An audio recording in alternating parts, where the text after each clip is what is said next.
Hello, everyone. This is Everyday Living with John, where I share with you faith based biblical principles that can help you live a better life every day.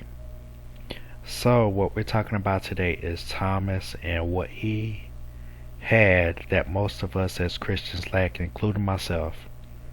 So, of course, we know Thomas, disciple of Jesus, somewhat maligned, well, much maligned for his lack of faith, lack of belief. And of course, he had the famous incident with Jesus where the disciples were telling him that Jesus had arisen. This was after the resurrection.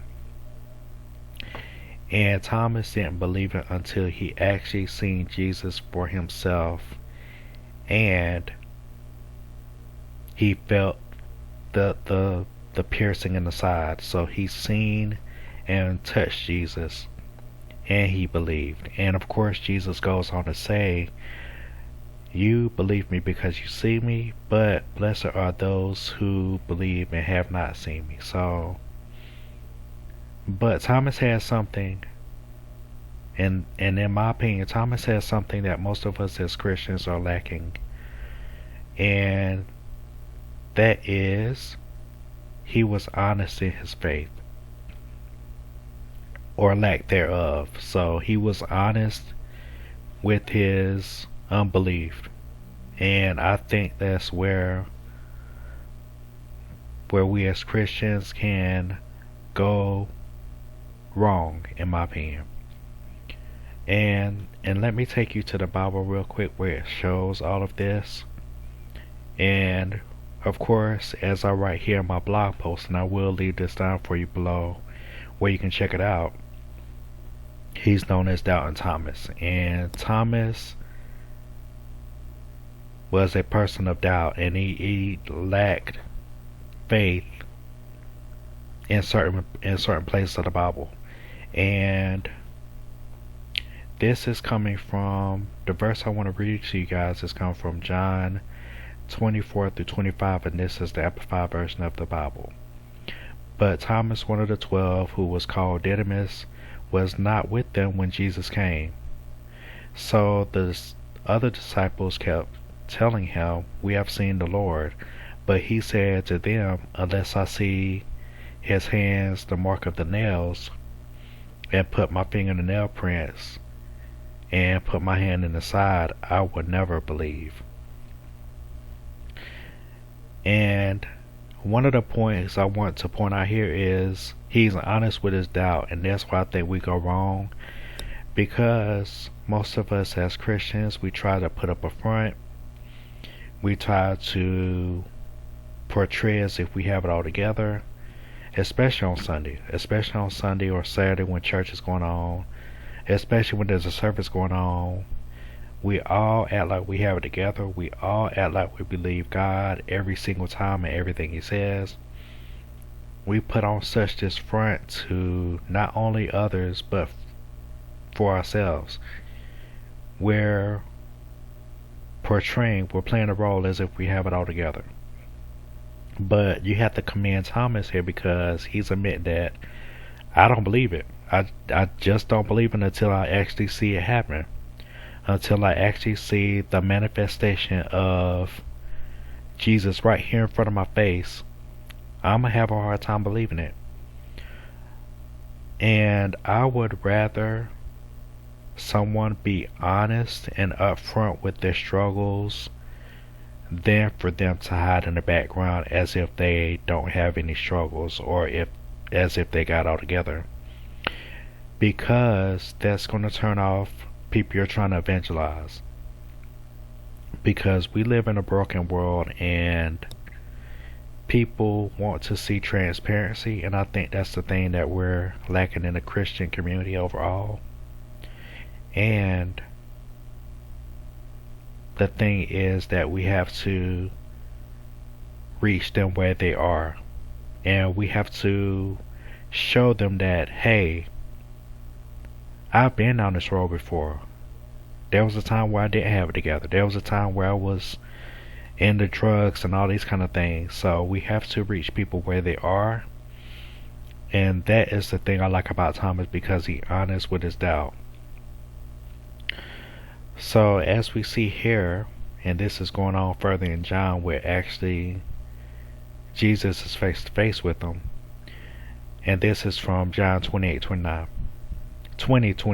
excuse me. 8 days later, his disciples again inside the house, and Thomas was with them. Jesus came, though the doors had been barred, and stood amongst them and said, "Peace to you." Then he said to Thomas, "Reach here with your finger and see my hands, and put out your hand and place it in my side. Do not be unbelieving, but stop doubting and believe." Thomas answered him, "My Lord and my God." Jesus said to him, "Because you have seen me, do you not believe? Blessed are they who did not see me and yet believe."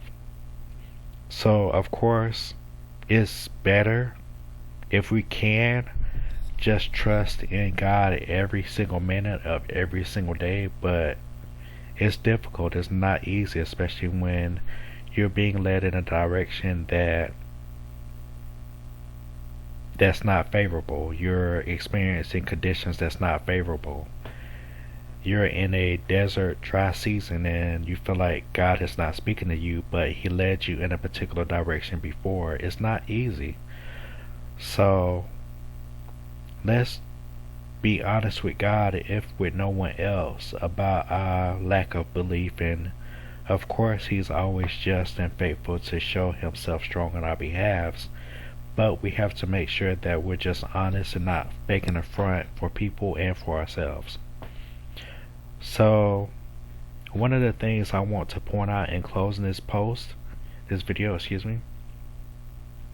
is that even though Thomas had doubt and insecurity in Jesus' truth, he was still chosen, he was still elected, he was still called out from among them. And that is one of the saving graces that we can take with us. We're still called, regardless of our struggles and regardless of what we're going through. Jesus still calls us, and He can use those struggles and difficulties and insecurities and flaws to build us up and to edify His kingdom. That's what this is all about. Blind faith in Jesus is always a win, but there will be times where we will have to touch the piercing of Jesus to continue in our daily walk. I truly believe that, and it's just about being upfront and honest with God where you are, and not faking in the relationship with Him where you have it all together, where you're crossing every T and dotting every I. So let's just make sure that we're being as effective as people of God as we can, because when we're trying to reach the lost, so we're trying to reach people that are searching, we want to be transparent, we want to be relatable, and we want to be honest. And sometimes we'll have to reach out and grab the Thomas in them and fill it with faith. So thank you guys for checking out the video. I hope you get something out of this. I hope you got value out of it, that we can be confident that God has chosen us and that we're to walk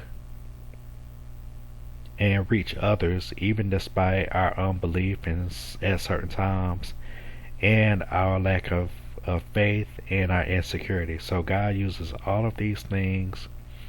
He uses imperfect vessels for His perfect mission. So thank you guys for checking out the video. I appreciate if you like, comment, and subscribe. Drop me a line. This is a new channel, and I thank you for the support so far. Thank you so much. I pray that I get better at this. I'm not good at video, to be honest with you, and I hope I'm doing a good job of conveying the points, because this is just something I felt led to do to help people and inspire people and encourage people, as I am encouraging myself. So I thank you for your support. God bless you, and I'll see you in the next video.